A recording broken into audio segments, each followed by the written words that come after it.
अस्सलाम वालेकुम मतिउल्लाह जान MJTV। आज हम आपको एक खसूसी इंटरव्यू दिखाने जा रहे हैं मरियम नवाज़, जो कि नायब सदर हैं अपोजिशन जमात पाकिस्तान मुस्लिम लीग नून की और डॉक्टर हैं साबिक़ वज़ीर आज़म मियां नवाज़ शरीफ की।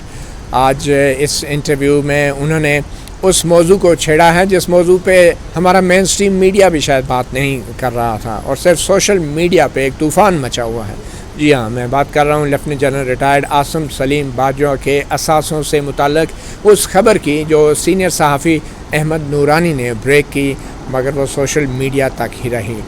सियासतदानों की तरफ से कोई इतना ज़्यादा रिएक्शन नहीं आया, मगर आज जब साबिक़ वज़ीर आज़म मियां नवाज़ शरीफ की डॉक्टर मरियम नवाज़ इस्लामाबाद हाई कोर्ट में अपने ही ज़मानतों के हवाले से समाअत के लिए आई तो उन्होंने इसके ऊपर भी बात की और मुख्तसरन ये कि उन्होंने कहा कि जनाब रसीदां कड्डो, हमें बहुत कहा गया रसीदें निकालने के लिए और वज़ीर आज़म से भी कहा गया, सुप्रीम कोर्ट के जजों को भी कहा जा रहा है, तो फिर आप भी रसीदें निकालें। वो इंटरव्यू तो हम आपको दिखाते हैं अभी कुछ ही देर में। पहले हम बात करते हैं, हमारे साथ मौजूद हैं मलिक असद, डॉन के सीनियर रिपोर्टर हैं।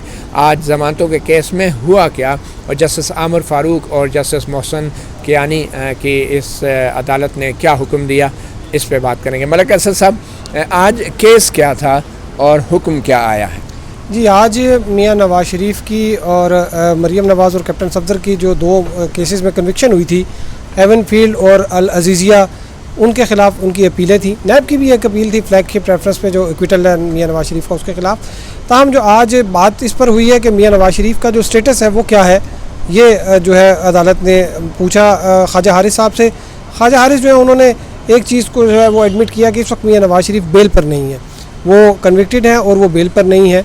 तो बज़ाहिर जो है ये एक जो है उनका स्टेटस मफरूर का बनता है, लेकिन उन्होंने अदालत से ये दरख्वास्त की कि अभी उनको मफरूर डिक्लेयर ना किया जाए क्योंकि वो एक जेन्युइन रीज़न की वजह से बाहर है।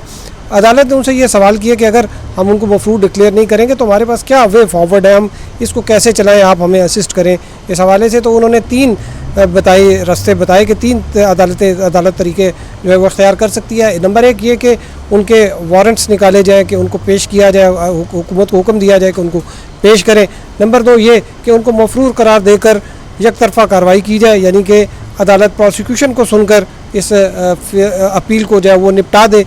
तीसरा जो है वो उसमें भी दो ऑप्शन ये थे कि या तो उनका मौखर की जाए, मियां नवाज़ शरीफ के सेहतियाबी तक जो है ये मौखर किया जाए इस केस को, या फिर ये कि अदालत एक प्लीडर के ज़रिए उनके वकील को भी मौका दे और एक तरफा ना हो बल्कि सुनकर। इस प्लीडर कौन होता है, क्या करता है? प्लीडर जो है वो कोई वकील हो सकता है, वो कोई आम आदमी भी हो सकता है जो उनकी जगह पे हर पेशी में जो है वो अदालत में पेश होता है। किनकी जगह पर? जो एक्यूज़ होते हैं उनकी जगह पर। जो अब्सकॉन्डर होता है? अब्सकॉन्डर तो खैर नहीं, एक्यूज़ जो होते हैं वो उनकी जगह पर जो है वो पेश होता है। उसका बुनियादी तौर पर मकसद ये होता है कि वो जो बात अदालत में चल रही है वो सुन रहा होता है और वो फिर आगे उसको दलाइल देने की इजाज़त नहीं। प्लीडर जो है वो एक आम आदमी होता है, वो एक वकील नहीं होता। तो अगर वो नवाज शरीफ एब्सकॉन्डर डिक्लेयर कर दिए जाते हैं तो फिर उनके वकील को भी इजाज़त नहीं होगी अदालत में बात करने की, सिर्फ प्रोसिक्यूशन को सुन के अदालत फैसला करेगी। वो एक तरफा तौर पे जो है वो इस अदालत जो है वो इस अपील को जो है वो निपटाएगी, लेकिन फिर भी इसमें ये नहीं है कि एक नाइंसाफ़ी होगी क्योंकि जो मेरिट्स पे जो चीज़ें हैं उनको अदालत देखेगी। जो प्रोसिक्यूशन तो ज़ाहिरी बात है वो एक जो कन्विक्शन है उसको डिफेंड करेगी, लेकिन अदालत जो है वो एक जजमेंट को भी देखेगी, मेरिट्स को देखेगी।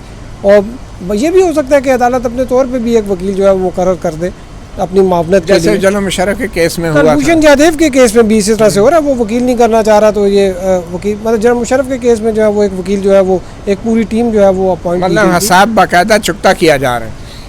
हिसाब आप समझें कि चुकता किया जा रहा है, वो ये डिफरेंट एक केसेस हैं क्योंकि मियां नवाज शरीफ जो है वो अपनी सज़ा के बाद भी वापस वतन आए थे। ठीक है। मुशर्रफ जो है वो मतलब वो एब्सकॉन्ड कर गए थे वापस, वो नहीं है वापस। ये फ़र्क है। बहुत शुक्रिया मलिक असद। अब आइंदा तारीख 10 सितंबर की। 10 सितंबर।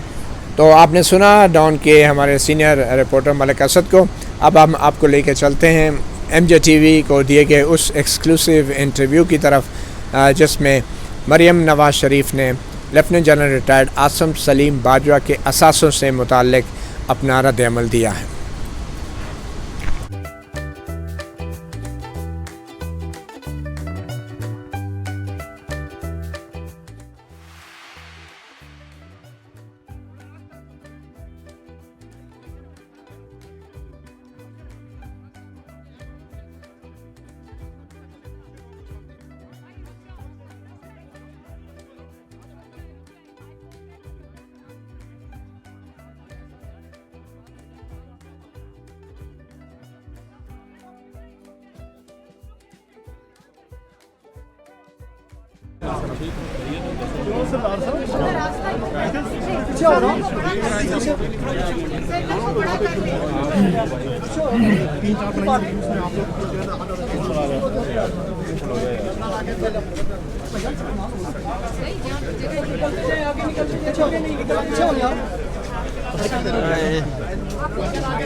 पीछे हो मुजाहिद आदमी है नहीं जगह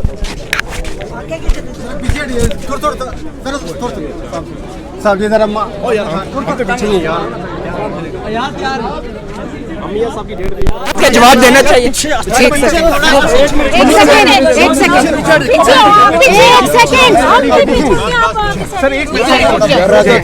मैडम क्या जल्दबाजियों को जमात का जवाब देना चाहिए? जनरल आसिम सलीम बाजवा। देखिए, मैं तो अपनी बात कर सकती हूँ कि मियाँ साहब नवाज शरीफ साहब 3 दफ़ा इस मुल्क के वज़ीर आज़म रहे। उन पर झूठे मुकदमे बनाए गए, वो जानते हुए कि वो मुकदमात झूठे थे। उनकी बेटी पे झूठे मुकदमात बनाए गए। मैं तो कभी सरकारी अफसर नहीं रही, मैं कभी सरकारी पोजीशन में नहीं रही। अगर नवाज शरीफ पेश हो सकता है, कानून के आगे सर झुका सकता है, जेलें भुगत सकता है, झूठी सज़ाएं भुगत सकता है। अरशद मलिक केस आपने देखा, सारी दुनिया ने देखा कि किस तरह नवाज शरीफ को सज़ा सुनाई गई। उसकी बेटी अगर कोई सरकारी ओहदा ना रखते हुए 2 दफ़ा, एक दफ़ा 6 महीने, एक दफ़ा 5 महीने कैद भुगत सकती है, डेथ सेल में रह सकती है। और अगर नवाज शरीफ जो है वो मौत के मुंह में पहुंच जाता है जेल के अंदर, फिर भी वो कानून के आगे सरेंडर करता है, तो फिर चाहे वो नवाज शरीफ हो, चाहे वो मरियम नवाज़ हो, चाहे वो शहबाज शरीफ हो, चाहे वो इमरान खान हो, चाहे आसिम सलीम बाजवा साहब हो, चाहे वो मीर शकील रहमान साहब हो, चाहे वो काजी फाइज़ ईसा हो या सरीना ईसा हो, सब कानून के आगे बराबर हैं, कानून के सामने बराबर हैं। और अगर काजी फाइज़ ईसा एक सिटिंग सुप्रीम कोर्ट के जज होते हुए, नवाज शरीफ 3 दफ़ा का प्राइम मिनिस्टर होते हुए, उसकी बेटी कुछ ना होते हुए, और उनकी वाइफ जो है सरीना ईसा जो हैं वो कुछ ना होते हुए कानून के आगे पेश हो सकती हैं, तो फिर किसी को एग्जेम्पशन नहीं है। कानून के सामने सब बराबर होते हैं और बराबर होने चाहिए। मैडम, खिलाई मखलूक के साथ आजकल आप सब खामोश है, आप ये बताइए वापस आएंगे? एक करके कर लें। मैडम, जज अरशद मलिक को और दूसरी जी उनको नवाज शरीफ साहब को गलत सजा देने पर फारिग किया गया है। तो मिसकॉन्डक्ट और क्या होता है? मिसकंडक्ट क्योंकि उन्होंने आपके PMLN के रहनुमा से मुलाकात की, जिस पर उनको उनके खिलाफ तादीबी महकमाना कार्रवाई हुई और उनको फारिग किया गया, जो उनको के फैसले में लिखा गया था। तो उनका फैसला जो उन्होंने एतराफ़ किया, जो उन्होंने कन्फेशन किया, वो एक जस्टिस के मुंह पे धब्बा था जिसको धोने की कोशिश की गई और बहुत अच्छा किया गया। अब आगे बढ़ के नवाज शरीफ साहब का वो फैसला भी ख़त्म कर दें जो उसके नतीजे में सामने आया था। मैडम, खिलाई मखलूक के साथ टेंडर रद्द है क्योंकि आजकल आप खिलाई मखलूक के खिलाफ बिल्कुल खामोश हैं।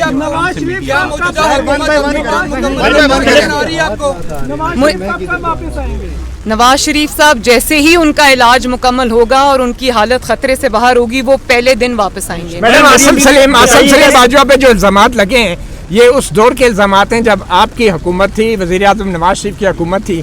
तो क्या वजह थी कि आप अपने मातहतों के ऊपर आपकी हुकूमत निगरानी नहीं कर सकी? देखिए, मेरी एक बात सुने, उनके खिलाफ जो सबूत सामने आए हैं बहुत बड़े सबूत हैं। उनको चाहिए कि उसको आके डिफेंड करें, उस पर अपनी जो पोजीशन है कौम के सामने क्लैरिफाई करें।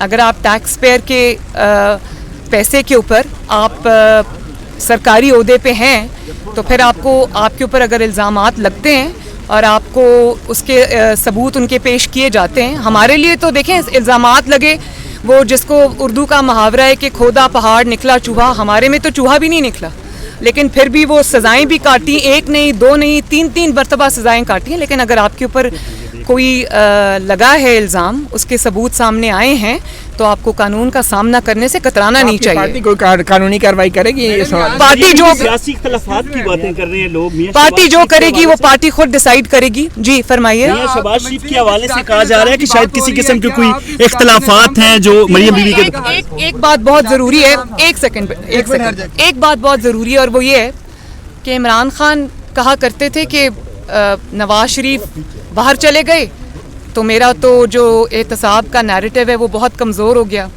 फिर वो कहा करते थे कि फ़लाँ को बेल मिल गई, फ़लाँ को बेल मिल गई, फ़लाँ छूट गया, फ़लाँ को कोर्ट ने रिलीफ दे दी, तो मेरा एहतसाब का नैरेटिव कमज़ोर हो गया है। तो मैं ये सवाल करना चाहती हूँ इमरान खान से और उनकी हुकूमत से कि आज जब आसिम सलीम बाजवा साहब पे इल्ज़ाम लगे हैं सबूतों के साथ, तो एहतसाब का नैरेटिव किस गार में बैठ के सो रहा है, या वो कहाँ छुपा हुआ है जिसमें एहतसाब के नैरेटिव को आज कोई चैलेंज नहीं है? तो आगे बढ़ें और बताएं लोगों को कि वो भी एहतसाब इसमें भी बिलीव करते हैं। सीपैक का मंसूबा इससे असरअंदाज नहीं होगा? और वो कहा जा रहा है कि भारत की साजिश थी, ये इंडिया की साजिश थी। देखिए मेरी एक बात सुने, इस तरह के सवालात का जवाब, इनका जवाब ना साजिश है, ना सीपैक का कोई बहाना है, और ना ही रियासत को लाना चाहिए बीच में। ये एक इंडिविजुअल का मामला है, उस पर इल्ज़ामात लगे हैं, उसको उसका जवाब देना चाहिए। और अगर आप सीपैक की बात करते हैं तो सीपैक का जो मौजूद था, सीपैक का जो बानी है नवाज शरीफ, जो 60 अरब डॉलर की इन्वेस्टमेंट पाकिस्तान में लेके आया, उसको आप अगर एक इकामे पर निकाल देते हैं तो सीपैक को कुछ नहीं होता। तो एक इंडिविजुअल के आने जाने से या एहतसाब के सामना करने से सीपैक को कुछ नहीं होगा, ये जवाब नहीं है। ये सहाफ़ी की जो धमकी दी जा रही है और कत्ल की धमकी, देखें इमरान खान और हुकूमत को चाहिए कि इस केस के बाद अपनी जो एहतसाब का बयानिया है, जो पहले भी बहुत दफ़ा अरशद मलिक के थ्रू और बहुत चीज़ों के थ्रू एक्सपोज हो चुका है, उसकी जो कफन दफन का इंतजाम कर लें और उसको खैराबाद करें। जो सहाफ़ियों को जो धमकी, जो अहमद दुरानी को धमकी दी जा रही है, कत्ल की धमकियां दी जा रही है, देखिए मैं इस चीज़ के खिलाफ हूँ, डोंट शूट द मैसेंजर। और अहमद नूरानी अगर कोई चीज़ निकाल के लाए हैं तो उनको धमकियां नहीं देनी चाहिए, उनके इल्ज़ामात का जवाब देना चाहिए, रसीदें पेश करनी चाहिए, और आपके पास अगर कोई जवाब है तो दें।